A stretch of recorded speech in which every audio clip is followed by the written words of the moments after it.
Welcome to the Dreamit Dose. I'm Alana, the Secure Tech Associate here at Dreamit.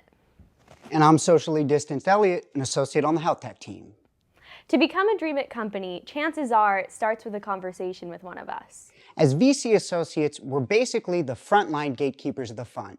We source companies, screen them, and make the decision on whether or not they move forward.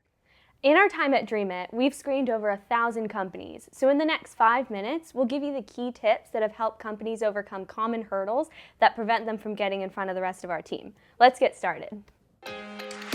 Dreamit Ventures has been investing in great early-stage startups for over a decade. The Dreamit Dose allows us to share best practices to help even more founders. Tell us about your great startup using the links below.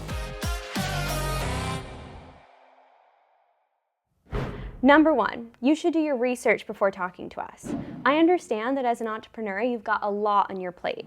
However, doing just some basic research before talking to me gives you major points. For example, I speak to entrepreneurs frequently who have no idea that we are a sector-specific fund. If you simply go to our website, you'll see that we invest in very specific verticals. It's just a bit awkward for me when I speak to an entrepreneur from, say, a fintech company who doesn't know that I'm looking for cybersecurity companies. Often, I don't figure out until 5 minutes into the call that the company won't be a fit, and that's a waste of both of our times. Before a job interview, you would at least look at the company's website and try to understand their mission statement, company structure, etc.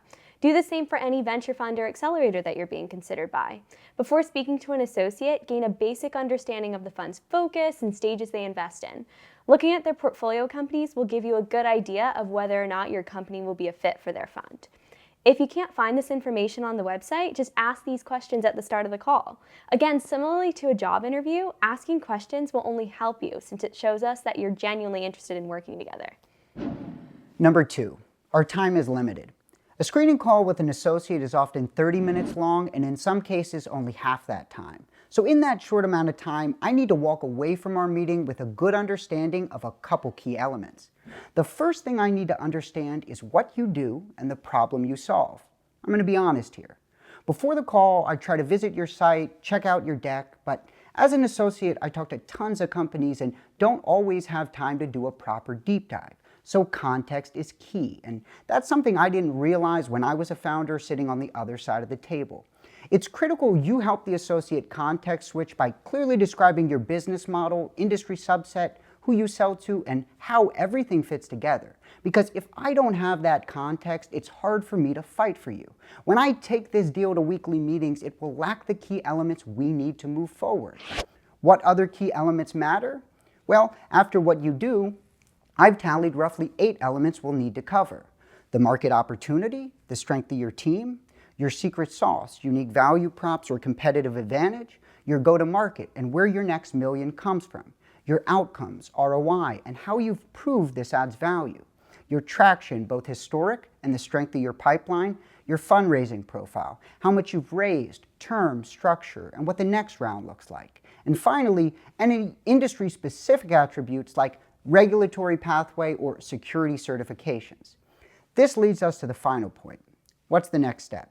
If you leave an associate screen without covering these elements, something's wrong. It means you haven't properly framed this deal in the associate's mind, and that makes it hard for us to come to a definitive conclusion.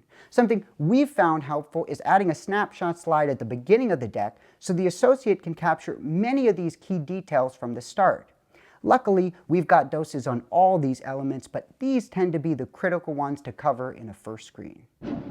Number 3, we can tell when you're dancing around a question, so make sure to answer our questions directly and as concisely as possible.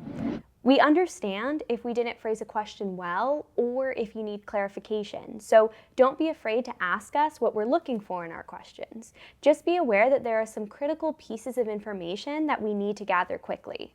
For example, when we ask about your traction, we share Steve's sentiment in our previous dose about traction, that being in discussion with a company doesn't mean that you've got traction yet. So be transparent with us. Understand that even if you don't have any traction yet, it won't stop us from moving forward if we know that you're a strong entrepreneur with a great solution. Another question founders often don't have a direct answer for is, what's your go-to-market strategy? If you honestly haven't put much thought into your go-to-market, just let us know. Part of what we do at Dreamit is helping founders form an optimal go-to-market strategy. Admitting your faults shows us that you have humility and will be coachable. Transparency will only help you. On the other hand, though, lack thereof could keep us from moving forward. As a final tip, try to avoid rambling. For example, you should be able to explain what your solution does and what makes it unique in no more than 5 minutes. Concise answers to questions shows that you're prepared and allows us to spend more time on other questions. You want to avoid forcing us to quickly run through major points like your funding timeline and revenue model. Number 4. I wish you knew how we find companies and how you can get on a call with Elliot or me. We find companies in a number of different ways, but for now, I'll focus on our 3 main sources: startup databases, industry news, and referrals. Startup databases include Crunchbase, AngelList, CV Insights, and more. It is crucial that you update these regularly because I do searches and diligence on companies using these databases on a daily basis. Ensure that the description of your company is accurate, funding details are up to date, and that you've provided tags on your company profile. For instance, if you're seeking investors who are specifically interested in cybersecurity or artificial intelligence, tag your company accordingly. Elliot and I regularly look out for newsletters, major updates, and events in our respective industries. If your company has made some considerable progress, whether that be a partnership with a major player in your industry or a vital addition to your leadership team, reach out to news distributors in your industry to get the word out. Finally, I cannot put enough emphasis on how important utilizing your network is. We found some of our best companies through referrals from fellow investors, other funds, and accelerators. If you're raising or looking for a partner, ask members of your network to help. Ensure your investors are enthusiastic about your company so they'll be proud to refer you to their network. Don't underestimate the value of maintaining good relationships with anyone who has been part of your company's journey. Number 5. I wish you knew that building a relationship with the associate matters way more than you think. At the end of your meeting, the question on your mind should be, what's the next step?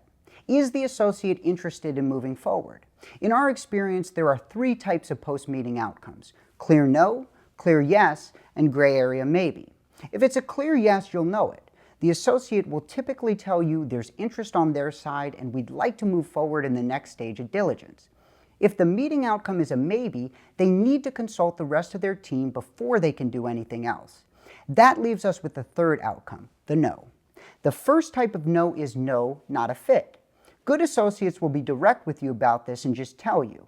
But the most common no is no, too early. That means the associate is at least interested enough to keep in touch.